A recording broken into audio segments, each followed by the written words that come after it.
Iran ಮೇಲೆ America Israel ನಡೆಸ್ತಾ ಇದ್ದ ದಾಳಿಯ ವಿಷಯದಲ್ಲಿ ಪಾಕಿಸ್ತಾನ ಇರಾನ್ಗೆ ಮತ್ತೊಮ್ಮೆ ಮೋಸ ಮಾಡ್ತಾ. ಮತ್ತೊಮ್ಮೆ ಅಂತ ಯಾಕೆ ಬಂತು ವಿಷಯ ಅಂದರೆ, ಹಾರ್ಮುಜ್ ಜಲಸಂಧಿಯನ್ನು ದಾಟುವುದಕ್ಕೆ 10 ಪಾಕಿಸ್ತಾನಿ ಫ್ಲಾಗ್ನ ಹಡಗುಗಳಿಗೆ ಅವಕಾಶ ಮಾಡಿಕೊಟ್ಟಿದ್ವು, ಇರಾನ್ ಮಾಡಿಕೊಟ್ಟಿತ್ತು, IRGC ಮಾಡಿಕೊಟ್ಟಿತ್ತು. ಹಡಗುಗಳು ಹೊರಗೆ ಬಂದಮೇಲೆ ಅಮೆರಿಕ ಕಡೆ ಹೋಗ್ಬಿಟ್ಟು ಅಂತ ಒಂದು ಸುದ್ದಿ ಬಂದಿತ್ತು. ಇದು ಎರಡನೆಯ ಮೋಸದಂತೆ ಅನ್ನಿಸ್ತಾ ಇದೆ. ಏನು ಮೋಸ? ಮಧ್ಯಸ್ಥಿಕೆ ವಹಿಸಿದ್ದು ಪಾಕಿಸ್ತಾನ, ಇರಾನಿಗೆ ನಿಮ್ಮ ಕಂಡೀಷನ್ ಏನೇನು ಅಂತ ಕೇಳಿ ಇಸ್ಕೊಂಡಿದ್ದು ಪಾಕಿಸ್ತಾನ, ಅಮೇರಿಕದ ಕಂಡೀಷನ್ ಏನೇನು ಅಂತ ಕೇಳಿ ಇಸ್ಕೊಂಡಿದ್ದು ಪಾಕಿಸ್ತಾನ. ಅಮೇರಿಕದ ಕಂಡೀಷನ್ ಇಂತಿಂಥವಿದೆ ನೋಡಿ ಅಂತ ಇರಾನಿಗೆ ಕನ್ವೆ ಮಾಡಬೇಕು, ಇರಾನಿನ ಕಂಡೀಷನ್ ಇಂತಿಂಥವಿವೆ ನೋಡಿ ಅಂತ ಅಮೇರಿಕಕ್ಕೆ ಕನ್ವೆ ಮಾಡಬೇಕು. ಎರಡೂ ದೇಶಗಳು ಒಪ್ಪಿಕೊಂಡ ನಂತರ, ಅಥವಾ ಆಯಿತು ಕೂತ್ಕೊಂಡು ಮಾತಾಡೋಣ ಅಂದ ನಂತರ ಒಂದು ಕಡೆ ಮೀಟಿಂಗ್ ಫಿಕ್ಸ್ ಆಗಬೇಕು. ಇದು ಇರಾನಿನ ಕಂಡೀಷನ್ಗಳ ಪಟ್ಟಿಯಲ್ಲಿ ನಮ್ಮ ಮೇಲೆ ನಡೀತಾ ಇರುವ ದಾಳಿ ಸಂಪೂರ್ಣವಾಗಿ ನಿಲ್ಲಬೇಕು ಅಂತ ಅವರು ಹೇಳಿದ್ದು ಮಾತ್ರ ಅಲ್ಲ, ಲೆಬನಾನ್ ಮೇಲೆ ನಡೀತಾ ಇರುವ ದಾಳಿಯೂ ಸಂಪೂರ್ಣವಾಗಿ ನಿಲ್ಲಬೇಕು ಅಂತ ಹೇಳಿದ್ರು. IRGC ಅವರು, ಇರಾನ್ನವರು ಲೆಬನಾನ್ ಮೇಲೆ ಇಸ್ರೇಲ್ ನಡೀತಾ ಇರುವ ದಾಳಿ ಕೂಡ ಕಂಪ್ಲೀಟಾಗಿ ಬಂದಾಗಬೇಕು ಅಂತ ಕಂಡೀಷನ್ ಹಾಕಿದ್ರು. ಈ ಪಾಕಿಸ್ತಾನದವರು ಆ ಕಂಡೀಷನ್ನನ್ನು ಅಮೇರಿಕಕ್ಕೆ ಹೇಳೇ ಇಲ್ಲ,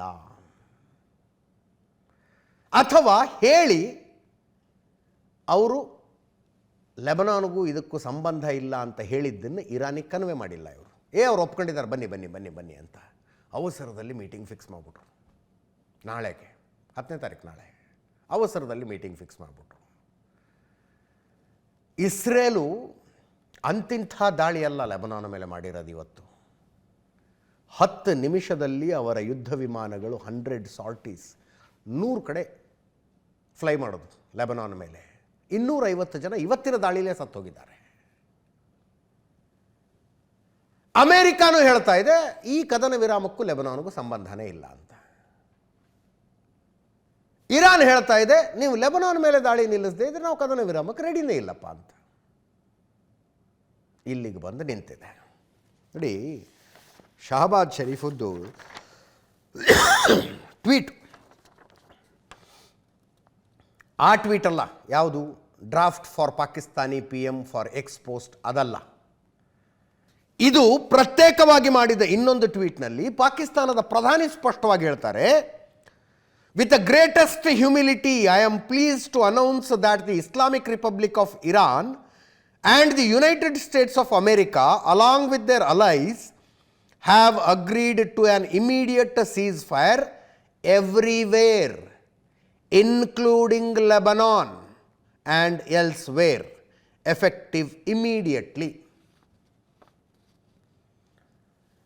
ಲೆಬನಾನ್ ಮೇಲೆ ನಡೀತಾ ಇರುವ ದಾಳಿಯೂ ಸೇರಿದಂತೆ ಎಲ್ಲ ದಾಳಿಗಳನ್ನು ತಕ್ಷಣ ನಿಲ್ಲಿಸುವುದಕ್ಕೆ ಅಮೆರಿಕ ಒಪ್ಪಿಕೊಂಡಿದೆ, ಇಸ್ಲಾಮಿಕ್ ರಿಪಬ್ಲಿಕ್ ಆಫ್ ಇರಾನ್ ಒಪ್ಪಿಕೊಂಡಿದೆ. ಶಹಬಾಜ್ ಶರೀಫ್ ಟ್ವೀಟ್ ಇದು. ಇದರಲ್ಲಿ ಸ್ಪಷ್ಟವಾಗಿದೆ ಎವ್ರಿವೇರ್ ಇನ್ಕ್ಲೂಡಿಂಗ್ ಲೆಬನಾನ್ ಅಂತ. Everywhere including Lebanon. ಅಮೆರಿಕ ಹೇಳ್ತಾ ಇದೆ ಲೆಬನಾನ್ ವಿಷಯ ಚರ್ಚೆಗೆ ಬಂದಿಲ್ಲ, ಸಂಬಂಧನೇ ಇಲ್ಲ ನಮಗದು ಅಂತ ಅನ್ನತ್ತೆ ಅಮೆರಿಕ. ನಾವು ದಾಳಿ ಮಾಡ್ತಾ ಇದ್ದಿದ್ದು ಇರಾನ್ ಮೇಲೆ. ಕದನ ವಿರಾಮದ ಚರ್ಚೆ ಆಗ್ತಾ ಇರೋದು ಕೂಡ ಇರಾನಿನ ಮೇಲಿನ ದಾಳಿಯನ್ನು ನಿಲ್ಲಿಸುವುದಕ್ಕೆ ಹೊರತು ಲೆಬನಾನ್ ಈ ಚರ್ಚೆಗೆ ಇಲ್ಲ ಅಂತ. ಅಲ್ಲಿಗೆ ನಾಳೆ ಏನಾಗಬಹುದು ಅನ್ನೋದು ನಿಮಗೆ ಅಂದಾಜು ಸಿಗ್ತಾ ಇದೆ. ಪಾಕಿಸ್ತಾನದ ಪ್ರಧಾನಮಂತ್ರಿಗಳೇ ಟ್ವೀಟ್ ಮಾಡಿದ್ದನ್ನು ಅಮೇರಿಕ ಈಗ ಅದು ಸುಳ್ಳು ಅಂತ ಇದೆ. IRGC ಅವರು ನಾಳಿನ ಮೀಟಿಂಗಿಗೆ ಬರೋದಿಲ್ಲ ಅಂದರು. ಆ್ಯಕ್ಚುಲಿ ಪಾಕಿಸ್ತಾನದಲ್ಲಿ ಇರಾನ್ ಎಂಬಸಿ ಅವರು ಟ್ವೀಟ್ ಮಾಡಿದರು, ಇವತ್ತು ರಾತ್ರಿನೇ ನಮ್ಮ ದೇಶದ ತಂಡ ಇಸ್ಲಾಮಾಬಾದಿಗೆ ಬಂದು ಇಳಿಯತ್ತೆ ಅಂತ ಟ್ವೀಟ್ ಮಾಡಿದ್ರು ಅವರು. ರೇಜಾ ಅಮೀರಿ ಪಾಕಿಸ್ತಾನದಲ್ಲಿ ಇರಾನಿನ ರಾಯಭಾರಿ ಟ್ವೀಟ್ ಮಾಡಿದರು. ಆ ನಂತರ ಆ ಟ್ವೀಟ್ ಡಿಲೀಟ್ ಮಾಡಿಬಿಟ್ರು. Tweet delete. ಅದರ ಅರ್ಥ ನಾಳೆ IRGC ರಿಪ್ರೆಸೆಂಟೇಟಿವ್ಸು ಪಾಕಿಸ್ತಾನಕ್ಕೆ ಬರೋದು ಡೌಟು. ಅಮೇರಿಕ ಕುಣಿತಾ ಇದೆ ಹೋಗೋದಕ್ಕೆ, ಮಾತುಕತೆ ಬೇಕಾಗಿರೋದೇ ಅಮೇರಿಕಕ್ಕೆ ರೀ. ಹಾಗಾದರೆ ಈ ಕದನ ವಿರಾಮ ಇರಾನಿಗೆ ಬೇಕಾಗಿಲ್ವಾ? ಇರಾನ್ಗೂ ಬೇಕಾಗಿದೆ. ಕದನ ವಿರಾಮ ಆಗದೆ ಹೋದರೆ ಏನಾಗ್ಬೋದು? ಅಮೆರಿಕ ಮತ್ತೆ ದಾಳಿ ಮಾಡುತ್ತೆ ಇರಾನ್ ಮೇಲೆ. ದಾಳಿ ಮಾಡಿದ್ರೆ ನಾಶ ಮಾಡೋದಕ್ಕೆ ಏನೋ ಇದೆ ಅಲ್ಲಿ, ಉಳ್ಕೊಂಡಿರೋದಾದರೂ ಏನು? 12,000 ಮಿಸೈಲ್ ಹೊಡೆದಿದ್ದಾರೆ ಇರಾನ್ಗೆ, 12,000 ಮಿಸೈಲು. ಇನ್ನೇನು ಮಾಡ್ತೀರಿ ಅಂತಾರೆ ಅವರು. ಅದಕ್ಕೆ ಡಿಪ್ಲೊಮಸಿ ಆಗಲಿ, ಲೈಫ್ ಆಗಲಿ, ಎಲ್ಲದರಲ್ಲೂ ಒಂದು ರೂಲ್ ಇರುತ್ತೆ. ಯಾರನ್ನ ನೀವು ವಿರೋಧಿಸ್ತಾ ಇರ್ತೀರೋ ಅವರನ್ನು ಕಳ್ಕೊಳ್ಳೋದಕ್ಕೇನೂ ಇಲ್ಲ ಅನ್ನೋ ಸ್ಥಿತಿಗೆ ತರಬಾರ್ದು. ಕಳ್ಕೊಳ್ಳೋದಕ್ಕೆ ಅವನ ಹತ್ರ ಏನೂ ಇಲ್ಲ ಅನ್ನೋ ಸ್ಥಿತಿಗೆ ತರಬಾರ್ದು. ಆವಾಗ ಒಂದು ಡಿಫ್ರೆಂಟ್ ವಿಗರ್ನಿಂದ ಫೈಟಿಗೆ ಬಂದುಬಿಡ್ತಾರೆ ಅವರು. ಇನ್ನೇನಿದೆ ನನ್ನ ಹತ್ರ ಕಳ್ಕೊಳ್ಳೋಕ್ಕೆ ಅಂತ. ಕಳೆದುಕೊಳ್ಳುವುದಕ್ಕೆ ಏನಾದರೂ ಇರುವ ವ್ಯಕ್ತಿ ಮಾತ್ರ ಎಚ್ಚರಿಕೆಯ ಹೆಜ್ಜೆಗಳನ್ನಿಡೋದು. ಅಮೆರಿಕದ ಟೀಮ್ ರೆಡಿಯಾಗಿದೆ. ಅಮೆರಿಕದ ಉಪಾಧ್ಯಕ್ಷ JD ವ್ಯಾನ್ಸೆ ಬರ್ತಾ ಇದ್ದಾರೆ.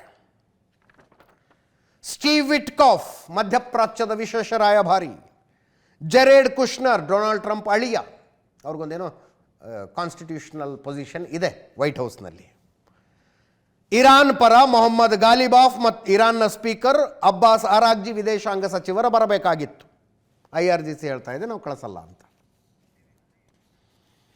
ಲೆಬನಾನ್ ಮೇಲಿನ ದಾಳಿ ನಿಲ್ಲಿಸಿದ್ರೆ ಮಾತ್ರ ನಾವು ಬರ್ತೀವಿ ಅಂತ 10 ಕಂಡೀಷನ್ಗಳನ್ನು ಕೂಡ ಒಪ್ಕೊಳ್ಬೇಕು. JD ವ್ಯಾನ್ಸ್ ಇವತ್ತು ಪತ್ರಿಕಾಗೋಷ್ಠಿಯಲ್ಲಿ ಸ್ಪಷ್ಟವಾಗಿ ಹೇಳಿದ್ರು, ಲೆಬನಾನ್ ಇಲ್ಲ, ಈ ಮಾತುಕತೆ ಲೆಬನಾನ್ನ ವಿಷಯವೇ ಬಂದಿಲ್ಲ. ಅಮೇರಿಕದ ಈ ಟೀಮು ಬರೋದಕ್ಕೆ ತಯಾರಾಗಿದೆ ಇಸ್ಲಾಮಾಬಾದ್ಗೆ. ವೈಟ್ ಹೌಸ್ ಪ್ರೆಸ್ ಸೆಕ್ರೆಟರಿನೇ ಹೇಳ್ತಾರೆ ಅದನ್ನು, ಯಾರ್ಯಾರು ಹೋಗ್ತಾರೆ, ನಮ್ಮ ಪ್ರೆಸಿಡೆಂಟ್ ನಮ್ಮನ್ನು ಕಳಿಸ್ತಾ ಇದ್ದಾರೆ ಅಂತ. ವಾಲ್ ಸ್ಟ್ರೀಟ್ ಜರ್ನಲ್ನಲ್ಲಿ ಒಂದು ಸುದ್ದಿ ಬಂದಿದೆ, ಅಮೇರಿಕಕ್ಕೂ ಇಸ್ರೇಲ್ಗೂ ಮನಸ್ತಾಪ ಆಗಿದೆ ಕದನ ವಿರಾಮದ ವಿಷಯದಲ್ಲಿ ಅಂತ. ಅಮೇರಿಕಕ್ಕೆ ನಾನು ಆವಾಗಲಿಂದನೂ ಹೇಳ್ತಾ ಇದ್ದೀನಿ, ಹೆಂಗಾರು ಆಗಿದೆ ಈ ಯುದ್ಧ ಒಂದು ನಿಂತರೆ ಸಾಕು ಅನ್ನೋ ಪರಿಸ್ಥಿತಿಗೆ ಬಂದಿತ್ತು ಅಮೇರಿಕ. ಪಾಕಿಸ್ತಾನದವ್ರು ನಾವು ಕದನ ವಿರಾಮ ಮಾಡಿಸ್ತೀವಿ ಅಂದ ತಕ್ಷಣ ಬೇಗ ಬೇಗ ಮಾಡಿಸಿ ಅಂತ ಒಪ್ಕೊಂಡ್ಬಿಟ್ರು. ಇಸ್ರೇಲನ್ನು ಒಂದು ಮಾತು ಕೇಳಿಲ್ಲ ಅವರು. ಈ ಕದನ ವಿರಾಮ ಇಸ್ರೇಲಿಗೆ ಬೇಕಾ? ಪ್ರೊಬಾಬ್ಲಿ ನೋ, ಬೇಕಾಗಿಲ್ಲ ಅವರಿಗೆ. ಅಂದರೆ ಎಷ್ಟು ವರ್ಷ ಸಾಧ್ಯವೋ ಅಷ್ಟು ವರ್ಷ ಇರಾನ್ ಅಣ್ವಸ್ತ್ರಗಳನ್ನು ತಯಾರಿಸುವ ಪ್ರಯತ್ನ ಕೂಡ ಮಾಡದಷ್ಟು ಅದನ್ನು ಧ್ವಂಸ ಮಾಡಿಬಿಡಬೇಕು, ಇದರಲ್ಲಿ ಸಿಕ್ಕಿದ್ದೇ ಅವಕಾಶ ಅಂತ ಇಸ್ರೇಲ್ನ ಪ್ರಯತ್ನ. ಅಮೇರಿಕದವರು ಕೇಳೇ ಇಲ್ಲ ಇಸ್ರೇಲ್ನ, ಒಪ್ಕೊಂಡ್ಬಿಟ್ರು ಕದನ ವಿರಾಮಕ್ಕೆ. ಆ ಕಾರಣಕ್ಕೆ ನೆತನ್ಯಾಹುಗೆ ಸಿಟ್ಟು ಬಂದಿದೆ, ಇಸ್ರೇಲ್ ಸರ್ಕಾರಕ್ಕೆ ಸಿಟ್ಟು ಬಂದಿದೆ. ನೋಡಿ, ನೆತನ್ಯಾಹು ಏನೋ ಟ್ವೀಟ್ ಮಾಡಿ ಕದನ ವಿರಾಮ ಆಯಿತು ಬಿಡಿ ಒಳ್ಳೆಯದು ಅಂದರು. ಅವರು ಮಾಡಿದ್ದಲ್ಲ, ಪ್ರೈಮ್ ಮಿನಿಸ್ಟರ್ ಆಫೀಸ್ ಮಾಡಿದ್ದು, ಇಸ್ರೇಲ್ನ ಪ್ರೈಮ್ ಮಿನಿಸ್ಟರ್ ಆಫೀಸ್ ಮಾಡಿದ್ದು. ಇನ್ನೂ ತನಕ ಅದರ ಬಗ್ಗೆ ಒಂದು ಶಬ್ದ ಮಾತಾಡಿಲ್ಲ ನೆತನ್ಯಾಹು, ಮಾತಾಡಿಲ್ಲ. ಕದನ ವಿರಾಮ ಆಯಿತು ಅಂದ ತಕ್ಷಣ ಲೆಬನಾನ್ ಮೇಲೆ ದಾಳಿ ಶುರು ಮಾಡಿದ್ರು ಅಂದರೆ ಇವತ್ತು 250 ಜನರನ್ನು ಕೊಂದು ಹಾಕಿದ್ದಾರೆ ಸೌತ್ ಲೆಬನಾನ್ನಲ್ಲಿ.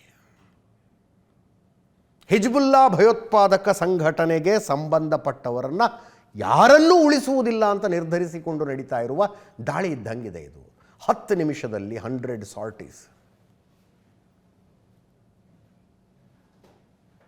ಕಂಡಲ್ಲಿ ಹಾಕಿದ್ದಾರೆ ಬಾಂಬ್. ಇದ್ಯಾಕೆ? ಟ್ರಂಪನ್ನ ನಂಬಕ್ಕೆ ಬರೋದಿಲ್ಲ. ಅಂದರೆ ನೆತನ್ಯಾಹು ಏನು ಯೋಚನೆ ಮಾಡ್ತಿರ್ಬೋದು ಅನ್ನೋದು ಹೇಳ್ತಾ ಇರೋದು ನಾನು. ಟ್ರಂಪನ್ನು ನಂಬೋದಕ್ಕಾಗೋದಿಲ್ಲ. ನಮಗೆ ಕೇಳದೆ ಇರಾನ್ ಜೊತೆಗೆ ಕದನ ವಿರಾಮ ಅಂದ್ಬಿಟ್ರು. ಈಗ ಇರಾನು ಲೆಬನಾನ್ ಮೇಲೂ ದಾಳಿ ನಿಲ್ಲಿಸಿ ಅಂತಿದೆ. ಅಂದ್ಬಿಟ್ರಿ ಇವರು. ಅದಕ್ಕೂ ಡೊನಾಲ್ಡ್ ಟ್ರಂಪು ಆಯಿತು ಬಿಡಿ ಲೆಬನಾನ್ ಮೇಲೂ ನಿಲ್ಲಿಸೋಣ ಅಂದ್ಬಿಟ್ರೆ ಟಾರ್ಗೆಟ್ ಅಚೀವ್ ಆಗೋದಿಲ್ಲ ಇಸ್ರೇಲ್ದು. ಹಿಜ್ಬುಲ್ಲಾ ಭಯೋತ್ಪಾದಕ ಸಂಘಟನೆ ಅರೆಜೀವ ಮಾಡಿ ಉಳಿಸಿದ ಹಾವಿನಂತೆ ಉಳ್ಕೊಂಡ್ಬಿಡುತ್ತೆ. ಈಗೇನು ಈ ದಾಳಿಯಿಂದ ಅದೇನು ಸಂಘಟನೆ ಪೂರ್ತಿಯಾಗಿ ಹೋಗ್ಬಿಡುತ್ತೆ ಭಯೋತ್ಪಾದಕ ಸಂಘಟನೆ ಅಂತ ಹೇಳ್ತಿಲ್ಲ ನಾನು. ಆದರೂ ಇನ್ನೂ ದೊಡ್ಡ ಹೊಡೆತ ಕೊಡುವ ಅವಕಾಶ ಇದ್ದಾಗ ಯಾಕೆ ಕೊಡಬಾರ್ದು ಅಂತ ನೆತನ್ಯಾಹು ಬಹುಶಃ ಅದೇ ಕಾರಣಕ್ಕೆ ಇರಾನಿನ ಒತ್ತಡಕ್ಕೆ ಬಿದ್ದು ಆಯಿತು ಬಿಡಿ ಲೆಬನಾನ್ ಮೇಲಿನ ದಾಳಿನೂ ನಿಲ್ಲಿಸೋಣಂತೆ ಅಂತ ಒಪ್ಕೊಂಡ್ಬಿಟ್ರೆ ಅಷ್ಟರೊಳಗೆ ಎಷ್ಟು ಸಾಧ್ಯ ಆಗುತ್ತೋ ಅಷ್ಟು ಹೊಡೆದು ಬಿಡೋಣ ಅನ್ನುವ ರೀತಿಯಲ್ಲಿ 250 ಜನರು ಸಾಯುವ ದಾಳಿಯೊಂದನ್ನು ಇವತ್ತು ಇಸ್ರೇಲ್ ಮಾಡ್ತು. ಇಸ್ರೇಲ್ ಸ್ಪಷ್ಟವಾಗಿ ಹೇಳ್ತಾ ಇದೆ, ಲೆಬನಾನ್ಗೂ ಈ ಸೀಸ್ ಫೈರ್ಗೂ ಸಂಬಂಧನೇ ಇಲ್ಲ, ನಮ್ಮ ಟಾರ್ಗೆಟ್ಗಳು ಇದಾವಲ್ಲಿ, ನಾವು ಹೊಡಿತೀವಿ ಅಂತ.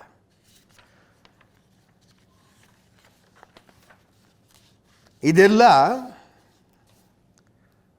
ಲೆಬನಾನ್ ಮೇಲಿನ ದಾಳಿಯನ್ನು ಯಾರು ಖಂಡನೆ ಮಾಡಿದರು ನೋಡಿ? Australia, Italy, France, UK Lebanon ಮೇಲಿನ ದಾಳಿಯನ್ನು. ಅಲ್ಲಿಗೆ ಇದೊಂದು ಸ್ಟ್ರಾಂಗ್ ಅಲಯನ್ಸ್ ಅಂತ ಇತ್ತಲ್ಲ, ಅಲಯನ್ಸ್ನಲ್ಲಿ ಬಿರುಕಲ್ಲ, ಕಂದಕ ಬಂದು ಹೋಗಿದೆ ಅನ್ನೋದು ಗೊತ್ತಾಗ್ತಾ ಇದೆ. ಕಂದಕ ಬಂದು ಹೋಗಿದೆ. ಈ ದೇಶಗಳು ಹಿಸ್ಟಾರಿಕಲಿ ಇಸ್ರೇಲ್ನ ರೈಟ್ ಆಫ್ ಎಕ್ಸಿಸ್ಟೆನ್ಸ್ನ ಪರವಾಗಿದ್ದವು, ರೈಟ್ ಆಫ್ ಸೆಲ್ಫ್ ಡಿಫೆನ್ಸ್ನ ಪರವಾಗಿದ್ದ ದೇಶಗಳಿವು. ಲೆಬನಾನ್ ಮೇಲಿನ ದಾಳಿ ಮಾಡಬಾರ್ದು, ಕದನ ವಿರಾಮದಲ್ಲಿ ಲೆಬನಾನ್ ಕೂಡ ಇರಬೇಕು ಅಂತ ಹೇಳ್ತಾ ಇದ್ದಾವೆ ಈಗ ಆಸ್ಟ್ರೇಲಿಯಾ, ಇಟಲಿ, ಫ್ರಾನ್ಸ್, UK. ಈಗ ನಾಳಿನ ಮೀಟಿಂಗ್ ಆಗದೇ ಡೌಟ ಅನ್ನೋ ಸಿಚುವೇಶನ್ ಇದೆ. ಅದರ ಮಧ್ಯದಲ್ಲಿ ಪಾಕಿಸ್ತಾನದಲ್ಲಿ ಯಾವುದಕ್ಕೆ ಆಗ್ರಹ? ನೊಬೆಲ್ ಶಾಂತಿ ಪುರಸ್ಕಾರಕ್ಕೆ. ಈ ಕದನ ವಿರಾಮಕ್ಕಾಗಿ 3 ಜನ ಶ್ರಮ ಪಟ್ಟಿದ್ದಾರೆ. ಶಹಬಾಜ್ ಶರೀಫ್, ಪಾಕಿಸ್ತಾನದ ಪ್ರಧಾನಿ; ಆಸಿಮ್ ಮುನೀರ್, ಪಾಕಿಸ್ತಾನದ ಫೀಲ್ಡ್ ಮಾರ್ಷಲ್; ಆಸಿಫ್ ಅಲಿ ಜರ್ದಾರಿ, ಪಾಕಿಸ್ತಾನದ ಅಧ್ಯಕ್ಷರು. ಈ 3 ಪೈಕಿ ಒಬ್ಬರಿಗೆ ನೊಬೆಲ್ ಶಾಂತಿ ಪುರಸ್ಕಾರ ಕೊಡಬೇಕು ಅಂತ ಪಾಕಿಸ್ತಾನಿ ಮೀಡಿಯಾದಲ್ಲಿ ದೊಡ್ಡದೊಂದು ಕ್ಯಾಂಪೇನ್ ನಡೀತಾ ಇದೆ. ಪಾಕಿಸ್ತಾನ್ ಪೀಪಲ್ಸ್ ಪಾರ್ಟಿ ಕ್ಯಾಂಪೇನ್ ನಡೆಸ್ತಾ ಇದ್ದಾವೆ. ಮುಸ್ಲಿಂ ಲೀಗ್ನವರು ಕ್ಯಾಂಪೇನ್ ನಡೆಸ್ತಾ ಇದ್ದಾರೆ. ಫೈಸಲ್ ಮೀರ್ ಅಂತ ಲಾಹೋರಿನ PPP ನಾಯಕ ಹೇಳ್ತಾ ಇರೋದು, ಸಮ್ಮಿಶ್ರ ಸರ್ಕಾರದ ದಣಿವರಿಯದ ರಾಜತಾಂತ್ರಿಕ ಪ್ರಯತ್ನಗಳ ನೇರ ಪರಿಣಾಮದಿಂದಾಗಿ ಇಸ್ರೇಲ್, ಅಮೆರಿಕ, ಇರಾನ್ ಮಧ್ಯೆ ಕದನ ವಿರಾಮ ಏರ್ಪಟ್ಟಿದೆ. ಪಾಕಿಸ್ತಾನದ ಅಧ್ಯಕ್ಷರು ದೂರದೃಷ್ಟಿಯುಳ್ಳ ನಾಯಕ, ಫೀಲ್ಡ್ ಮಾರ್ಷಲ್ ಆಸಿಮ್ ಮುನೀರ್ ಕಾರ್ಯತಂತ್ರದಿಂದ ಇಂಥದ್ದೊಂದು ಚಿಂತನೆ ಬಂತು. ಶಹಬಾಜ್ ಶರೀಫ್ ಅವರ ರಾಜತಾಂತ್ರಿಕ ದೃಷ್ಟಿಕೋನ ಇದೆ. ಇವರ ಸೇವೆಯನ್ನು, ಮಾನವೀಯತೆಗೆ ಇವರು ಸಲ್ಲಿಸಿದ ಸೇವೆಯನ್ನು ಗುರುತಿಸಿ ನೊಬೆಲ್ ಶಾಂತಿ ಪುರಸ್ಕಾರ ಕೊಡಬೇಕು ಅಂತ ಹೇಳಿದ್ದಾರೆ. ಮಾತುಕತೆ ನಾಳೆ ಆಗುತ್ತಾ ಅನ್ನೋದನ್ನು ಫಸ್ಟ್ ನೋಡೋಣ. ಡೊನಾಲ್ಡ್ ಟ್ರಂಪ್ ಏನು ಹೇಳಿದರು? ಹಾರ್ಮುಜ್ ಜಲಸಂಧಿ ತಕ್ಷಣದಿಂದಲೇ ಮುಕ್ತವಾಗಲಿದೆ ಅಂದರು. ಸೀಸ್ ಫೈರ್ ಅನೌನ್ಸ್ ಆದ ತಕ್ಷಣ ಮುಕ್ತ ಆಯ್ತಾ? ಎಲ್ಲಿದ್ದಾಗತ್ತೆ?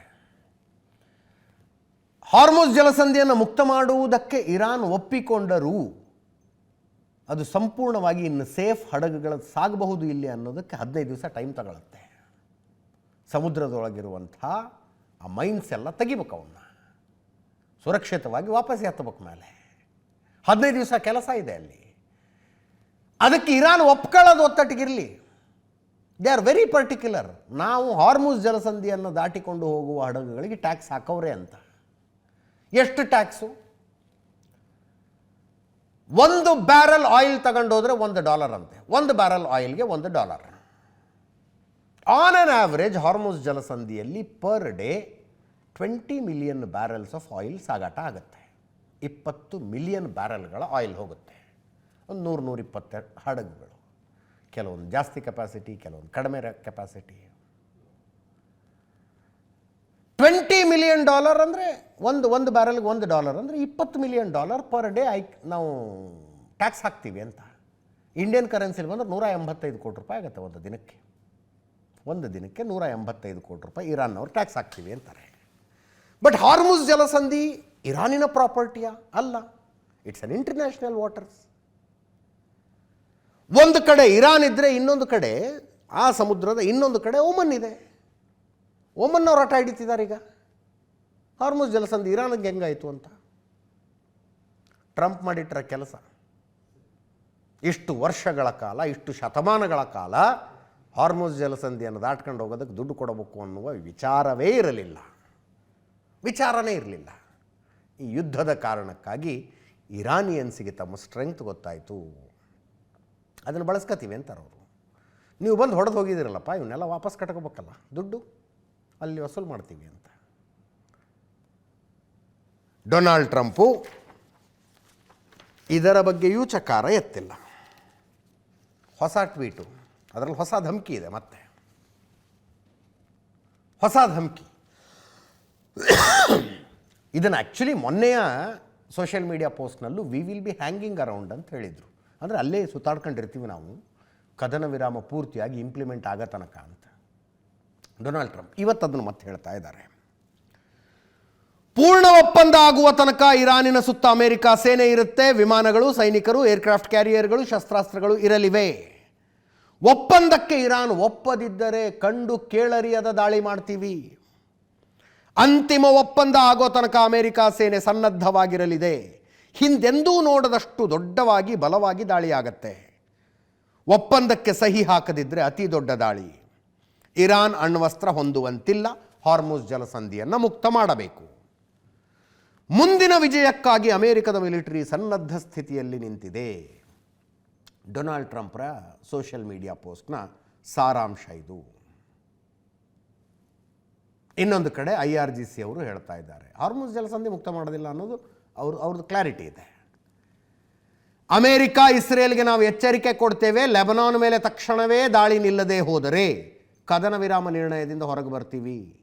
ನಾವು ಕೂಡ ಅಮೆರಿಕ ಇಸ್ರೇಲಿಗೆ ಉತ್ತರ ಕೊಡ್ತೀವಿ ಅಂತ IRGCಯ ಸ್ಟೇಟ್ಮೆಂಟ್.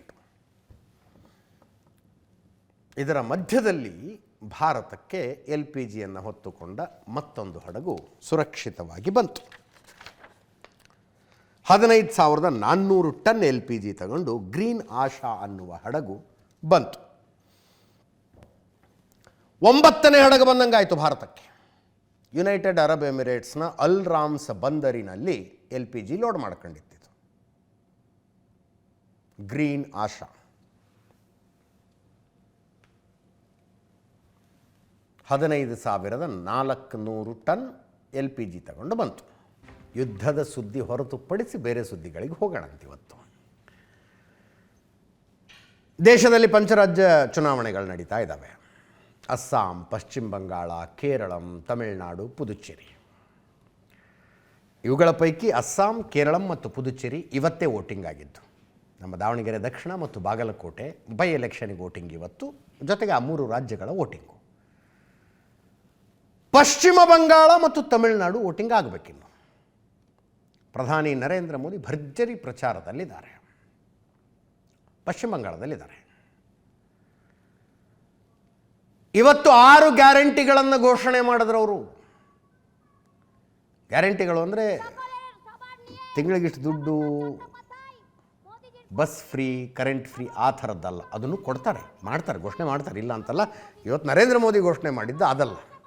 6 ಗ್ಯಾರಂಟಿಗಳು ಏನೇನು ಅಂತ ಒಂದು ಸಲ ಕೇಳಿಸ್ಕೊಳ್ಳಿ.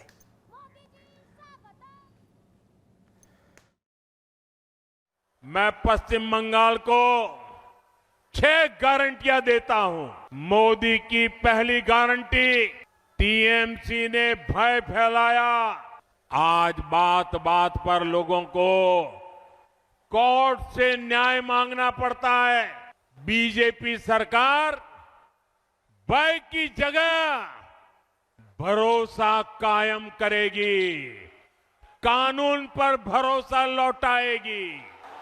मोदी की दूसरी गारंटी, बीजेपी सरकार में सरकारी सिस्टम जनता की सेवा के लिए जवाबदेह होगा, अकाउंटेबल होगा। मोदी की तीसरी गारंटी, हर घोटाले, हर करप्शन और बेटियों के साथ हुए हर अन्याय, हर रेप केस की फाइलें खुलेगी। मोदी की चौथी गारंटी, टीएमसी के राज में जिसने भी करप्शन किया है उसकी जगह जेल में होगी। मंत्री हो या संतरी, कानून सबका हिसाब करेगा। टीएमसी का कोई गुंडा अब कानून से बचने वाला नहीं है। मोदी टीएमसी को जनता जनार्दन का पैसा नहीं खाने देगा, पैसा नहीं खाने देगा।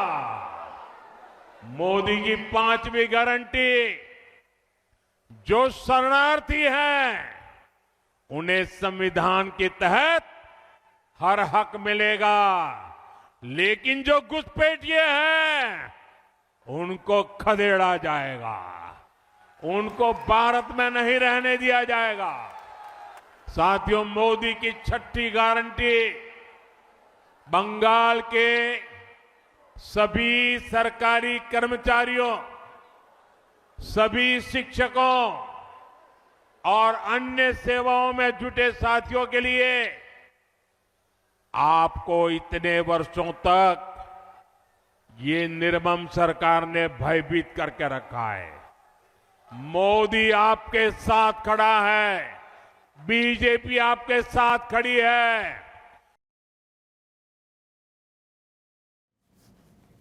ಈ 5 ರಾಜ್ಯ ಏನು ಚುನಾವಣೆಗೆ ಹೋಗ್ತಿದ್ದಾವಲ್ಲ, 5 ರಾಜ್ಯಗಳ ಪೈಕಿ ಅಸ್ಸಾಂ ಬಗ್ಗೆ ಏನು ಕುತೂಹಲ ಉಳಿದಿಲ್ಲ. ಅಸ್ಸಾಂನಲ್ಲಿ ಮತ್ತೊಮ್ಮೆ ಬಿ ಜೆ ಪಿ ಗೆಲ್ಲುತ್ತೆ ಅಂತ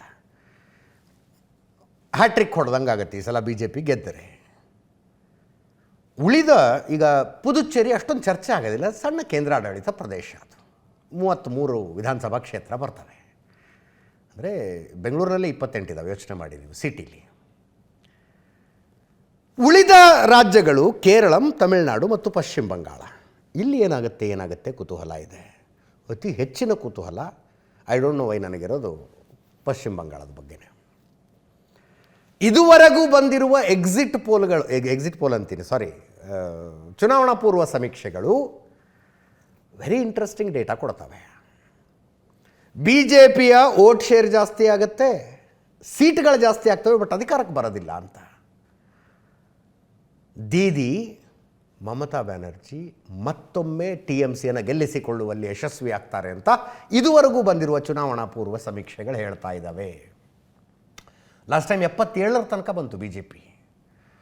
ಚುನಾವಣೆಗಿಂತ ಮುಂಚೆ ಸೃಷ್ಟಿಯಾದ ಹವಾ ನೋಡಿದ್ರೆ ಗೆದ್ದೆ ಬಿಡ್ತಾರೇನೋ ಅನ್ನೋ ಹಂಗಿತ್ತು.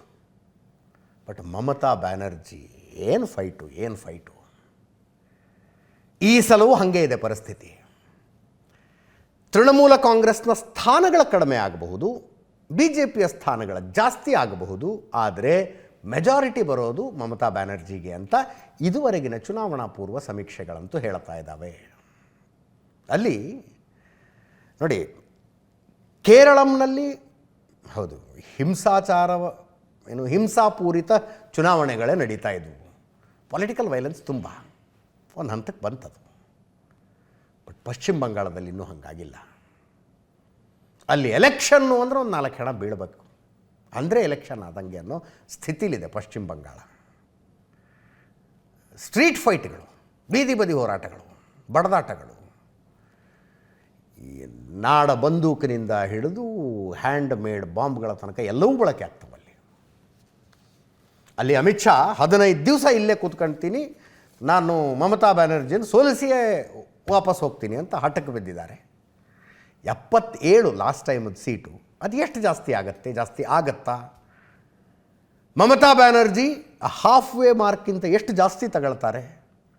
ಕುತೂಹಲಗಳು ಭಾಳ ಇದ್ದಾವೆ. ಅಲ್ಲಿ ಹೆಂಗೆ ಅಂದರೆ ಕೇಂದ್ರ ಸರ್ಕಾರ ವರ್ಸಸ್ ರಾಜ್ಯ ಸರ್ಕಾರದ ಫೈಟ್ ಯಾವ ಮಟ್ಟಿಗೆ ಸೆಂಟ್ರಲ್ ಏಜೆನ್ಸಿಯಿಂದ ಅಧಿಕಾರಿಗಳು ಬಂದರೆ ಅವ್ರ ಜೀವನ ಸುರಕ್ಷಿತ ಅಲ್ಲ. ಅಲ್ಲಿ SIR ಪ್ರಕ್ರಿಯೆ ನಡೀತಾ ಇದೆ ರೀ, ಸ್ಪೆಷಲ್ ಇಂಟೆನ್ಸಿವ್ ರಿವಿಷನ್ ನಡೀತಾ ಇದೆ ಮತದಾರರ ಪಟ್ಟಿದು. ಅದನ್ನು ವಿರೋಧಿಸಿ ಸುಪ್ರೀಂ ಕೋರ್ಟ್ಗೆ ಹೋಗಿದ್ರು ಮಮತಾ ಬ್ಯಾನರ್ಜಿ, ಮಾಡಬೇಡಿ ಇದನ್ನು ಅಂತ. ಸುಪ್ರೀಂ ಕೋರ್ಟ್ ಏನು ಹೇಳ್ತು, ಇಲ್ಲ ಮಾಡದೆ, ಬಟ್ ನಿಮಗೆ ಯಾವುದಕ್ಕೂ ಇರಲಿ ಡೌಟ್ ಬೇಡ ಅನ್ನೋ ಕಾರಣಕ್ಕೆ ನ್ಯಾಯಾಂಗ ಅಧಿಕಾರಿಗಳನ್ನು ಇಟ್ಕೊಂಡು ನೀವು ಮಾಡಿಸಿ, ನ್ಯಾಯಾಂಗ ಅಧಿಕಾರಿಗಳ ಉಸ್ತುವಾರಿ ಇರುತ್ತೆ ಅಂತ. ಆ ನ್ಯಾಯಾಂಗ ಅಧಿಕಾರಿಗಳನ್ನು ಮಾಲ್ಡಾದಲ್ಲಿ ಬಡಿದು ಹೈಜಾಕ್ ಥರ ಅಲ್ಲಿ ಎಲೆಕ್ಷನ್ ನಡೆಯೋದೇ ಹಾಗೆ. ನೋಡೋಣ ರಿಸಲ್ಟ್ ಏನಾಗುತ್ತೆ. ಮೇ 4ನೇ ತಾರೀಕು ನೆನಪಿರಲಿ. ಇನ್ನೊಂದು ಕಡೆ ಕೇರಳದಲ್ಲಿ ಮತದಾನ ಆಯಿತು, 77% ವೋಟಿಂಗ್, 78%. ರಾತ್ರಿ ಅಷ್ಟೊತ್ತು ಇನ್ನೊಂದು ಸ್ವಲ್ಪ ಜಾಸ್ತಿ ಆಗುತ್ತದು. ಚಿತ್ರನಟರು, ಘಟಾನುಘಟಿ ರಾಜಕೀಯ ನಾಯಕರುಗಳೆಲ್ಲ ಇವತ್ತು ತಮ್ಮ ಹಕ್ಕನ್ನು ಚಲಾಯಿಸಿದರು. ಶಾಂತಯುತವಾಗಿತ್ತು ಮತದಾನ. ಮತ್ತೆ ನಮ್ಮದೇ ಸರ್ಕಾರ ಅಂತ ಪಿಣರಾಯಿ ವಿಜಯನ್ ಹೇಳಿದರು.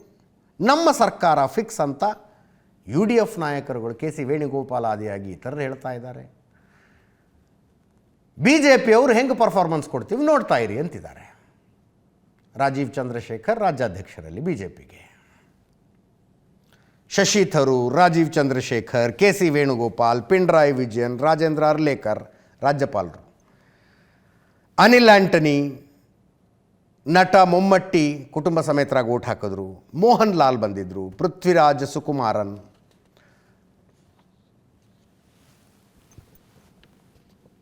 ಎಲ್ಲರೂ ಓಟ್ ಹಾಕಿದ್ರು. ಕೇರಳದ ವಿಷಯ ಮಾತಾಡ್ತಾ ಇದ್ವಿ ನಾವು. ಕೇರಳಂ ಆಗಿದೆ ಈಗ ಅದು. ಅಲ್ಲಿ ಬಿ ಜೆ ಪಿಗೆ ಚಾನ್ಸ್ ಇಲ್ಲ. ನೇರ fight L D F versus you D F ಇರೋದು. ಎಲ್ ಡಿ ಎಫ್ ಕಮ್ಯುನಿಸ್ಟ್ ಪಕ್ಷದ ನೇತೃತ್ವದ ಮೈತ್ರಿಕೂಟ, ಯು ಡಿ ಎಫ್ ಕಾಂಗ್ರೆಸ್ ನೇತೃತ್ವದ ಮೈತ್ರಿಕೂಟ. ಬಿ ಜೆ ಪಿಯವರಿಗೆ ಈ ಸಲ ಅಕೌಂಟ್ ಓಪನ್ ಮಾಡಬಹುದಾ ಅನ್ನುವ ಕುತೂಹಲ.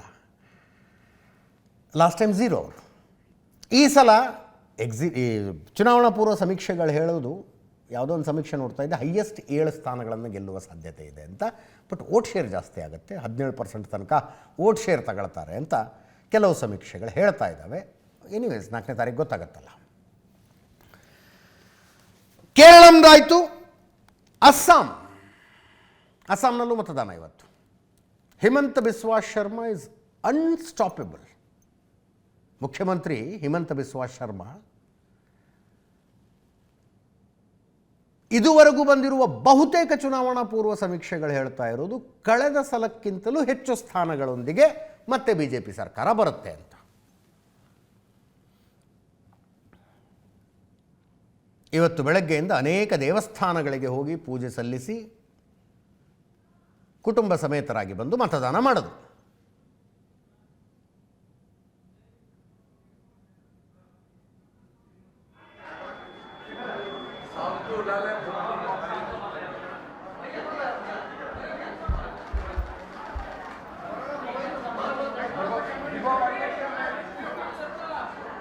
ಇಲ್ಲಿ ಫೈಟಿಗಿರೋದೇ Congress versus B J P ಇದೆ ಫೈಟು. ಬಟ್ ಕಾಂಗ್ರೆಸ್ಸಿಗೆ ನಾಯಕರುಗಳಿಲ್ಲ, ಲೀಡರ್ಸ್ ಇಲ್ಲ. ಇದ್ದು ಬಂದವ್ರನ್ನೆಲ್ಲ ಇವ್ರು ಕರ್ಕೊಂಬಂದ್ಬಿಟ್ರು. ಹಿಮಂತ ಬಿಸ್ವಾ ಶರ್ಮಾ ಇದ್ದದ್ದು ಕಾಂಗ್ರೆಸ್ನಲ್ಲೇ, ತಾವು ಬಂದ ಮೇಲೆ ಅಲ್ಲಿರೋರ್ನೆಲ್ಲ ಕರ್ಕೊಂಬಂದರು.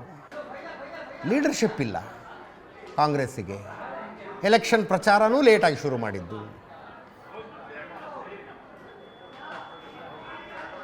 ಅದರ ಮಧ್ಯೆ ನಮ್ಮ ಖರ್ಗೆ ಅಂತ ಮಲ್ಲಿಕಾರ್ಜುನ ಖರ್ಗೆ ಅವರು ಹೋಗಿ ಅಲ್ಲಿ ಬಿ ಜೆ ಪಿಯವರು RSSನವರು ವಿಷ ಸರ್ಪ ಇದ್ದಂಗೆ ಹೊಡೆದು ಕೊಲ್ರಿ ಅಂದರು.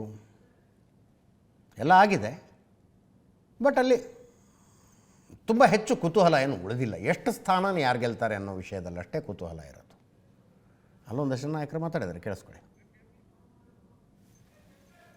आप लोग इतना दिन असम में घूमा, फिर मुझे ही पूछ रहे हैं, मतलब आप लोग कुछ नहीं देखा. आप लोग इतना दिन असम में घूमा, फिर मुझे ही पूछ रहे हैं, मतलब आप लोग कुछ नहीं देखा. आप लोग इतना दिन असम में घूमा, फिर मुझे ही पूछ रहे हैं, मतलब आप लोग कुछ नहीं देखा. आप लोग इतना असम में जिस प्रकार से लोग आज एक उमंग की एक लहर हमको दिख रही है, तो मुझे पूरा भरोसा है कि हम असम की सभ्यता, असम की शालीनता, असम के जो आदर्श हैं, जो हमारे लोकतांत्रिक मूल्य हैं, हम उसकी संरक्षण कर पाएंगे और एक नई असम को हम बना पाएंगे. देखिए, असम में जिस प्रकार से लोग आज एक उमंग की एक लहर हमको दिख रही है. ಅಸ್ಸಾಂನಲ್ಲೂ ಮತದಾನದ ಪ್ರಮಾಣ ಹೆಚ್ಚಾಗಿದೆ ಕಳೆದ ಎಲೆಕ್ಷನ್ಗೆ ಹೋಲಿಸಿದರೆ. 82.42 2021 ಚುನಾವಣೆಯಲ್ಲಾಗಿತ್ತು. 85% ಈ ಚುನಾವಣೆ. ಇನ್ನೂ ಸ್ವಲ್ಪ ಜಾಸ್ತಿನೂ ಆಗುತ್ತಿದ್ದು. ಏನು ಇಷ್ಟು ದೊಡ್ಡ ಮತದಾನ, ಇಷ್ಟು ಸಂಖ್ಯೆಯಲ್ಲಿ ಜಾಸ್ತಿ ಆಯಿತು ಅನ್ನೋ ಕುತೂಹಲ ಸಹಜವಾಗಿ ಬರುತ್ತೆ. ಯಾವಾಗಲೂ ಅಂದರೆ ಪೋಲ್ಸ್ಟರ್ಗಳು ಹೇಳೋದು, ಮತದಾನದ ಪ್ರಮಾಣ ಜಾಸ್ತಿ ಆಗಿದ್ದರೆ ಜನ ಎಕ್ಸಿಸ್ಟಿಂಗ್ ಸಿಸ್ಟಮನ್ನು ಚೇಂಜ್ ಮಾಡೋಕ್ಕೆ ಓಟ್ ಹಾಕಿದ್ದಾರೆ ಅಂತ.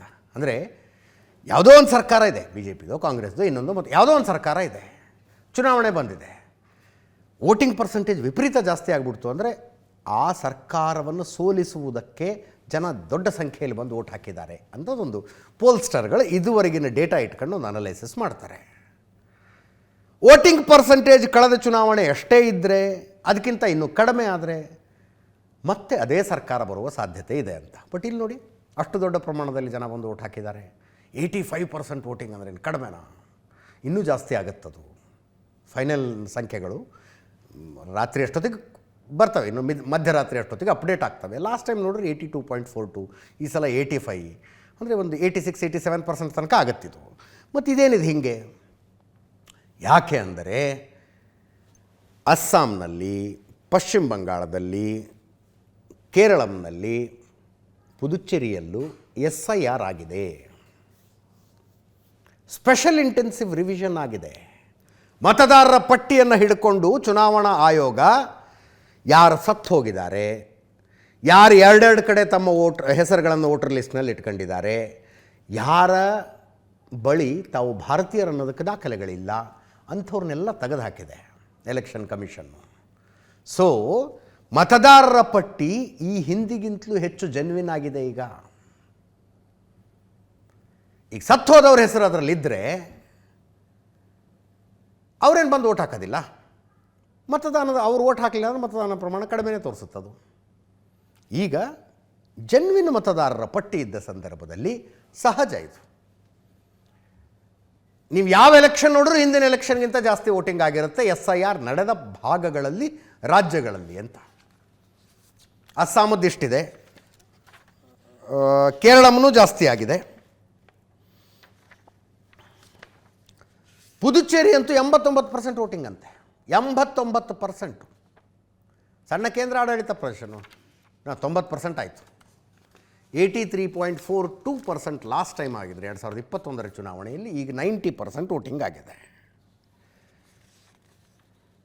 30 ವಿಧಾನಸಭಾ ಕ್ಷೇತ್ರಗಳಿರುವಂಥ ಸಣ್ಣ ಕೇಂದ್ರ ಆಡಳಿತ ಪ್ರದೇಶ ಪುದುಚೇರಿ 30. ಇದರಲ್ಲಿ 3 ಗೌರ್ಮೆಂಟಿಂದ ನಾಮಿನೇಷನ್ ಆಗುತ್ತೆ. ಅದು ಟೋಟಲ್ 33 ಆಗುತ್ತೆ. 30ಕ್ಕೆ ಎಲೆಕ್ಷನ್ ನಡೆಯೋದು. 16 ಮ್ಯಾಜಿಕ್ ನಂಬರ್. ಇದಕ್ಕೂ ವೋಟಿಂಗ್ ಆಗಿದೆ ಇವತ್ತು. ಸದ್ಯಕ್ಕೆ NDAದವರೇ ಅಧಿಕಾರದಲ್ಲಿದ್ದಾರೆ. ಪುದುಚೇರಿಯ ಮುಖ್ಯಮಂತ್ರಿ ಯಮಹಾ RX100 ಹತ್ಕೊಂಡು ಬಂದರು ಓಟ್ ಹಾಕಕ್ಕೆ.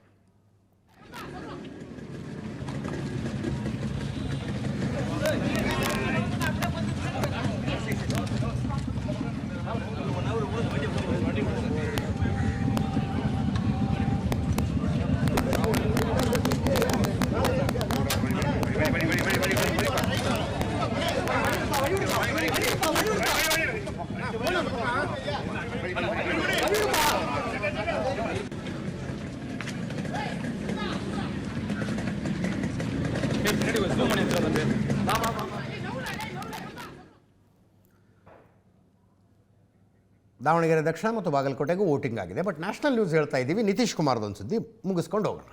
20 ವರ್ಷ ಬಿಹಾರವನ್ನು ಆಳಿದಂಥ ನಾಯಕ, ಸುಶಾಸನ್ ಬಾಬು ಅಂತ ಕರೆಸಿಕೊಂಡಂಥ ನಾಯಕ ಮುಖ್ಯಮಂತ್ರಿ ಸ್ಥಾನದಿಂದ ಕೆಳಗೆ ಇಳಿತಾರೆ.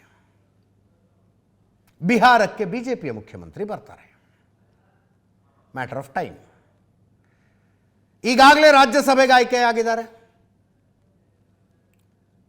ನಿತೀಶ್ ಕುಮಾರ್ ರಾಜ್ಯಸಭೆಗೆ ನಿಲ್ತಾರೆ ಅಂದ ತಕ್ಷಣ ಡಿಸೈಡ್ ಆಯಿತು. ವಯಸ್ಸಾಗಿದೆ, ಆರೋಗ್ಯ ಎಲ್ಲರೂ ನೋಡ್ಬೇಕಲ್ಲ. ವೆರಿ ಕ್ಯಾಲ್ಕುಲೇಟೆಡ್ ಪೊಲಿಟಿಕಲ್ ಮೂವ್ ನೋಡಿ ಇದು. 20 ವರ್ಷ ಅಧಿಕಾರದಲ್ಲಿದ್ದು ಒಬ್ಬ ಮಗ ಇದ್ದಾನೆ, ಮುಂಬೈದಲ್ಲಿ ಏನೋ ಕೆಲಸ ಮಾಡೋದು. Is into corporate, software engineer ಹಾಗೇನೋ ಆಗಿ ಕೆಲಸ ಮಾಡೋದು. ಹತ್ರನೂ ಬಿಟ್ಕೊಂಡಿರಲಿಲ್ಲ. ಈಗ ಇವರ ರಾಜೀನಾಮೆಯಿಂದ ತೆರವಾಗುತ್ತಲ್ಲ ಶಾಸಕ ಸ್ಥಾನ, ಆ ಸ್ಥಾನಕ್ಕೆ ಇವ್ರ ಮಗ ಬಂದು ಬೈ ಎಲೆಕ್ಷನ್ಗೆ ನಿಂತ್ಕೊಳ್ತಾರೆ ಅಂತ. ನೇರವಾಗಿ ಮಗನ್ನೇ ಕರ್ಕೊಂಬಂದು CM ಮಾಡಿಬಿಟ್ಟಿದ್ರೆ ಅದು ನಿತೀಶ್ ಕುಮಾರ್ MLA ಅಲ್ಲ, MLC. ಇವ್ರ ಮಗ ಬಂದು MLC ಆಗ್ತಾರೆ ಅಂತ. ನೇರವಾಗಿ ಮಗನ್ನೇ ಕರ್ಕೊಂಡು ಬಂದು ಮುಖ್ಯಮಂತ್ರಿ ಮಾಡ್ತೀನಿ ಅಂದಿದ್ರೆ ಒಂದು ಅನನುಭವಿ ಮಗ. ಇನ್ನೊಂದು ಕುಟುಂಬ ರಾಜಕಾರಣದ ಆರೋಪ ಈಗಲೂ ಬರುತ್ತೆ, ಬಟ್ ಅವಾಗ ಇನ್ನೂ ಸ್ವಲ್ಪ ಜೋರಾಗಿ ಬರ್ತಿತ್ತು ಅಷ್ಟೇ. ನೇರವಾಗಿ ಮುಖ್ಯಮಂತ್ರಿ ಮಾಡಿ, ಈಗ ಉಪಮುಖ್ಯಮಂತ್ರಿ ಮಾಡ್ತಾರಂತೆ, BJPಯ ಮುಖ್ಯಮಂತ್ರಿ ಆಗ್ತಾರೆ. ನಾಳೆ ದಿಲ್ಲಿಗೆ ಬಂದು ರಾಜ್ಯಸಭಾ ಸದಸ್ಯತ್ವದ ಪ್ರಮಾಣ ವಚನ ಸ್ವೀಕರಿಸ್ತಾರೆ ನಿತೀಶ್ ಕುಮಾರ್. 14ನೇ ತಾರೀಕು NDA ಶಾಸಕಾಂಗ ಪಕ್ಷದ ಸಭೆ ಕರೆದಿದ್ದಾರೆ. ಆ ಸಭೆಯಲ್ಲಿ ರೆಸಿಗ್ನೇಷನ್ ಅನೌನ್ಸ್ ಮಾಡ್ತಾರೆ. ಇನ್ನು ನೆಕ್ಸ್ಟ್ ಮುಖ್ಯಮಂತ್ರಿ ಯಾರಾಗ್ತಾರೆ ಅನ್ನೋದು ಫೈನಲ್ ಆಗಿಲ್ಲ. ಏಪ್ರಿಲ್ 14ಕ್ಕೆ ರಾಜೀನಾಮೆ ಘೋಷಿಸುವ ಸಾಧ್ಯತೆ ಇದೆ ನಿತೀಶ್ ಕುಮಾರ್ ಅವರು. 15ನೇ ತಾರೀಕು ಬಹುಶಃ ಬಿಹಾರಕ್ಕೆ ಹೊಸ ಮುಖ್ಯಮಂತ್ರಿ, ಇನ್ ಆಲ್ ಪ್ರೊಬ್ಯಾಬಿಲಿಟಿ BJPಯ ಮುಖ್ಯಮಂತ್ರಿ ಸಾಮ್ರಾಟ್ ಚೌಧರಿ DCM ಇದಾರಲ್ಲ, ಅವರೇ CM ಆಗೋ ಪಾಸಿಬಿಲಿಟಿ ಜಾಸ್ತಿ ಇದೆ. ಒಂದು ಭಾರತದ ರಾಜಕಾರಣದ ಇತಿಹಾಸದಲ್ಲಿ ಒಂದು ಇಂಟ್ರೆಸ್ಟಿಂಗ್ ಚಾಪ್ಟರ್. ನಿತೀಶ್ ಕುಮಾರ್ ಅಧಿಕಾರದಲ್ಲಿರುವ ಕಲೆ ಗೊತ್ತವ್ರಿಗೆ. ಅಲಯನ್ಸ್ ಬಿ ಜೆ ಪಿ ಜೊತೆಗಾದರೂ ಇರ್ತಾರೆ, ಕಾಂಗ್ರೆಸ್ ಜೊತೆಗಾದರೂ ಇರ್ತಾರೆ, RJD ಜೊತೆಗಿದ್ರೂ ಓಕೆ, ಇಲ್ಲದೆ ಇದ್ರೂ ಓಕೆ. ಸಣ್ಣ ಸಮುದಾಯ, ಕಡಿಮೆ ಓಟು, ಆದರೆ ನಿತೀಶ್ ಕುಮಾರ್ ಇಲ್ಲದೆ ರಾಜಕೀಯ ಮಾಡೋದಕ್ಕಾಗೋದಿಲ್ಲ ಅನ್ನೋ ವಾತಾವರಣ.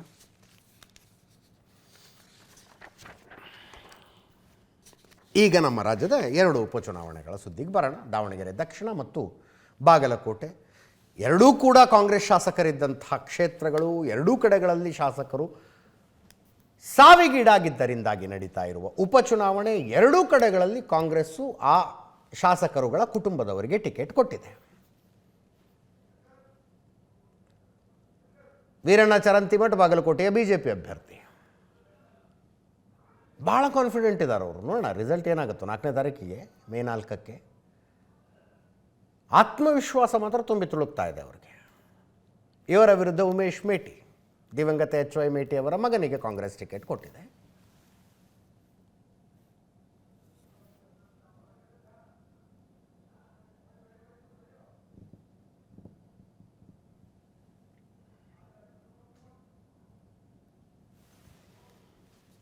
ಒಂದು 68% ವೋಟಿಂಗ್ ಆಗಿದೆ ಇಲ್ಲಿ. ದಾವಣಗೆರೆ ಇಲ್ಲೂ 68%, ಬಟ್ ರಾತ್ರಿ ಅಷ್ಟೊತ್ತಿಗೆ ಇನ್ನೂ ಜಾಸ್ತಿ ಆಗುತ್ತೆ. ಸಾಮಾನ್ಯವಾಗಿ ನೀವು ಟ್ರೆಂಡ್ ನೋಡಿದ್ರೆ ಜನರಲ್ ಎಲೆಕ್ಷನ್ಗಿಂತ ಬೈ ಎಲೆಕ್ಷನ್ಗಳಲ್ಲಿ ವೋಟಿಂಗ್ ಪ್ರಮಾಣ ಜಾಸ್ತಿ ಆಗುತ್ತೆ, ಭಾಳ ಜಾಸ್ತಿ ಆಗುತ್ತೆ. ಇಲ್ಲಿ ಪ್ರಚಾರದ ಲೆವೆಲ್ಲೇ ಬೇರೆ. ದುಡ್ಡು ಹಂಚಿರ್ತಾರೆ ವಿಪರೀತ, ಅದರಲ್ಲೇನು ಮುಚ್ಚುಮರೆ. 2023ರಲ್ಲಿ 69% ಆಗಿದ್ದು ಈಗ 68% ಆಗಿದೆಯಂತೆ. ರಾತ್ರಿ ಅಷ್ಟೊತ್ತಿಗೆ ಇನ್ನೊಂದು ಸ್ವಲ್ಪ ಜಾಸ್ತಿ ಆಗುತ್ತೆ, ಮತ್ತು ಜಾಸ್ತಿ ಆಗಬಹುದಾಗಿತ್ತು ದಾವಣಗೆರೆಯಲ್ಲಿ. ಇದು ಬೇರೆ ಏನೋ ಇಂಡಿಕೇಟ್ ಮಾಡ್ತಾ ಇದೆ ಅಂತ ಅನ್ನಿಸ್ತಾ ಇದೆ. Let's see. ಶಾಮನೂರು ಶಿವಶಂಕರಪ್ಪನವರ ಮೊಮ್ಮಗ SS ಮಲ್ಲಿಕಾರ್ಜುನ್ ಅವರ ಮಗ ಸಮರ್ಥ್ ಕಾಂಗ್ರೆಸ್ ಕ್ಯಾಂಡಿಡೇಟು. ಇವರ ವಿರುದ್ಧ ಶ್ರೀನಿವಾಸ್ ದಾಸಕರಿಯಪ್ಪ. ಯಾವಾಗಲೂ ಇಲ್ಲಿ ಕಾಂಗ್ರೆಸ್ ವರ್ಸಸ್ BJPನೇ ಆಗೋದು. ಈ ಸಲ ಟ್ರಯಾಂಗ್ಯುಲರ್ ಫೈಟ್ ಏನಾದ್ರು ಆಗಬಹುದಾ? ರಿಸಲ್ಟ್ ಬಂದಾಗ ಗೊತ್ತಾಗುತ್ತೆ. ಮುಸ್ಲಿಮರಿಗೆ ಟಿಕೆಟ್ ಕೊಡಬೇಕು ಅನ್ನುವ ದೊಡ್ಡ ಕ್ಯಾಂಪೇನ್ ನಡೀತು. ಕಾಂಗ್ರೆಸ್ ಅಂತಿಮವಾಗಿ ಶಾಮನೂರು ಶಿವಶಂಕರಪ್ಪನವರ ಮೊಮ್ಮಗನಿಗೆ ಟಿಕೆಟ್ ಕೊಡ್ತು. ಬಂಡಾಯ ಅಭ್ಯರ್ಥಿಯಾಗಿ ಸಾದಿಕ್ ಪೈಲ್ವಾನ್ ಸ್ಪರ್ಧೆ ಮಾಡಿ ನಾಮಿನೇಷನ್ ವಾಪಸ್ ತಗೊಳ್ಳದೆ ಆಮೇಲೆ ಬಂದು ಕಣದಿಂದ ನಿವೃತ್ತಿ ಘೋಷಣೆ ಮಾಡಿದ್ರು. ಕಣದಲ್ಲಿ 14 ಜನ ಮುಸ್ಲಿಂ ಕ್ಯಾಂಡಿಡೇಟ್ಸ್ ಉಳ್ಕೊಂಡಿದ್ದಾರೆ. SDPI ಸೇರಿದಂತೆ ಪಕ್ಷೇತರರು ಎಲ್ಲ ಸೇರಿಸಿದ್ರೆ 14 ಜನ ಆಗ್ತಾರೆ. ಅವರು ಎಷ್ಟು ಓಟ್ ತಗೊಳ್ತಾರೆ ಅನ್ನುವುದರ ಆಧಾರದ ಮೇಲೆ ಇಲ್ಲಿನ ಸೋಲು ಗೆಲುವುಗಳ ನಿರ್ಧಾರ ಆಗತ್ತೆ. ಇಲ್ಲೂ 68% ಆಗಿದೆ ವೋಟಿಂಗು.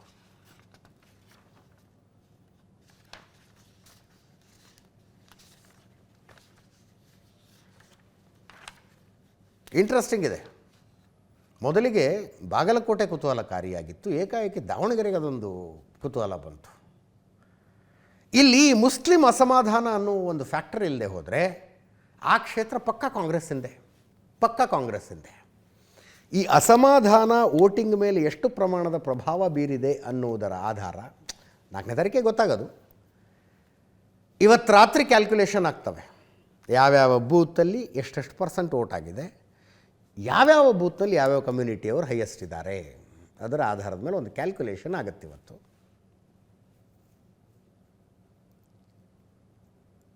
ಎರಡೂ ಕಡೆಯವರಿಗೆ ಗೆಲುವಿನ ವಿಶ್ವಾಸ ಇದೆ. ಬಾಗಲಕೋಟೆಯಲ್ಲಿ ಉಮೇಶ್ ಮೇಟಿ ಮತ್ತು ವೀರಣ್ಣ ಚರಂತಿಮಠ ಇಬ್ಬರು ಮಾತಾಡಿದ್ದಾರೆ, ಕೇಳಿಸ್ಕೊಳ್ಳಿ. ರೂರಲ್ ಚೆನ್ನಾಗಿದೆ, ಸಿಟಿಯಲ್ಲಿ ಚೆನ್ನಾಗಿದೆ. ಕಾಂಗ್ರೆಸ್ ಪರ ಗಾಳಿದೆ, ಹಿಂಗೆ ಚೆನ್ನಾಗಿದೆ. ಎಷ್ಟು ಲೀಡ್ ನಿರೀಕ್ಷೆ ಮಾಡ್ತೀರಿ? ನೋಡೋಣ, ಈಗ 15,000-20 ಸಾವಿರ ಇರ್ಬೋದು, ಅಷ್ಟು ಆಗ್ಬೋದು. ಸರ್ಕಾರ ಕಾರ್ಯಕ್ರಮ ಕೊಟ್ಟಿದ್ದು ನೋಡಿ ನಮಗೆ ಇವತ್ತು ಇಷ್ಟು ಪರವಾಗಿದೆ. ನಾವೇ ಆರಿಸಿ ಬರೋದು. ನಮ್ಮ ತಂದೆ ಮೇಲೆ ಇಟ್ಟು ಪ್ರೀತಿ. ನಮ್ಮ ತಂದೆ ಇಲ್ಲ ಅಂದ್ರೆ ನಮ್ಗೆ ಚುನಾವಣೆ ಮಾಡೋಕ್ಕಾಗಲ್ಲ. ನೀವೊಬ್ರು ಯಾರು ಬರ್ಬೇಕಂದ್ರೆ ನಮ್ಮ ತಂದೆ ಜೈಲಲ್ಲಿ ಅಂತ ಅವ್ರು ಬಂದು ಚುನಾವಣೆ ಮಾಡಿದ್ದಾರೆ. ಗೆಲ್ಲೋ ವಿಶ್ವಾಸ ಐತೆ ಅಂತೀರಿ? 100%. ನಮ್ಮ ತಂದೆ ಮೇಲೆ ಇಟ್ಟು ಪ್ರೀತಿ. ನಮ್ಮ ತಂದೆ ಇಲ್ಲ ಅಂದ್ರೆ ನಮ್ಗೆ ಚುನಾವಣೆ ಮಾಡೋಕ್ಕಾಗಲ್ಲ. ನೀವೊಬ್ರು ಯಾರು ಬರ್ಬೇಕಂದ್ರೆ ನಮ್ಮ ತಂದೆ ಜೈಲಲ್ಲಿ ಅಂತ ಅವ್ರು ಬಂದು ಚುನಾವಣೆ ಮಾಡಿದ್ದಾರೆ. ಗೆಲ್ಲೋ ವಿಶ್ವಾಸ ಐತೆ ಅಂತೀರಿ? 100%. ಚೆನ್ನಾಗಿದೆ, ರೂರಲ್ಲಿ ಚೆನ್ನಾಗಿದೆ, ಸಿಟಿಯಲ್ಲಿ ಚೆನ್ನಾಗಿದೆ. 66ನೇ ಬೂತ್ನಲ್ಲಿ ಮತದಾನ ಮಾಡಿ ಬಂದಿದ್ದೇನೆ. ಎಲ್ಲ ಬೂತ್ಗಳಿಗೆ ವಿಸಿಟ್ ಕೊಡ್ತಾ ಇದ್ದೇನೆ. ಎಲ್ಲ ಉತ್ಸಾಹದಿಂದ ಜನ ಮತದಾನಕ್ಕೆ ಬರ್ತಾ ಇದ್ದಾರೆ. ಆದರೆ ಮತದಾನ ಮಾಡುವಂಥವರು ನಮ್ಮ ಮತಕ್ಷೇತ್ರದ ಜನತೆ ತಾನೆ, ಅವರು ಮತದಾನ ಮಾಡ್ತಾ ಇದ್ದಾರೆ. CM ಬಂದು ಇಲ್ಲಿ ಮತದಾನ ಮಾಡ್ತಾ ಇದ್ದಾರೆ. 66ನೇ ಬೂತಿನಲ್ಲಿ ಮತದಾನ ಮಾಡಿ ಬಂದಿದ್ದೇನೆ. ಎಲ್ಲ ಬೂತ್ಗಳಿಗೆ ವಿಸಿಟ್ ಕೊಡ್ತಾ ಇದ್ದೀನಿ. ಎಲ್ಲ ಉತ್ಸಾಹದಿಂದ ಜನ ಮತದಾನಕ್ಕೆ ಬರ್ತಾ ಇದ್ದಾರೆ. ಆದರೆ ಮತದಾನ ಮಾಡುವಂಥವರು ನಮ್ಮ ಮತಕ್ಷೇತ್ರದ ಜನತೆ ತಾನೆ, ಅವರು ಮತದಾನ ಮಾಡ್ತಾ ಇದ್ದಾರೆ. CM ಬಂದು ಇಲ್ಲಿ ಮತದಾನ ಮಾಡ್ತಾ ಇದ್ದಾರೆ. 66ನೇ ಬೂತಿನಲ್ಲಿ ಮತದಾನ ಮಾಡಿ ಬಂದಿದ್ದೇನೆ. ಎಲ್ಲ ಬೂತ್ಗಳಿಗೆ ವಿಸಿಟ್ ಕೊಡ್ತಾ ಇದ್ದೀನಿ. ಎಲ್ಲ ಉತ್ಸಾಹದಿಂದ ಜನ ಮತದಾನಕ್ಕೆ ಬರ್ತಾ ಇದ್ದಾರೆ. ಇದರೊಂದಿಗೆ ಇವತ್ತಿನ ನ್ಯೂಸ್ ಅವರು ಮುಗಿಸ್ತಾ ಇದ್ದೀವಿ. ನೇರ ದಿಟ್ಟ ನಿರಂತರ ಸುದ್ದಿಗಾಗಿ ನೋಡ್ತಾ ಇರಿ ಏಷ್ಯಾನೆಟ್ ಸುವರ್ಣ ನ್ಯೂಸ್.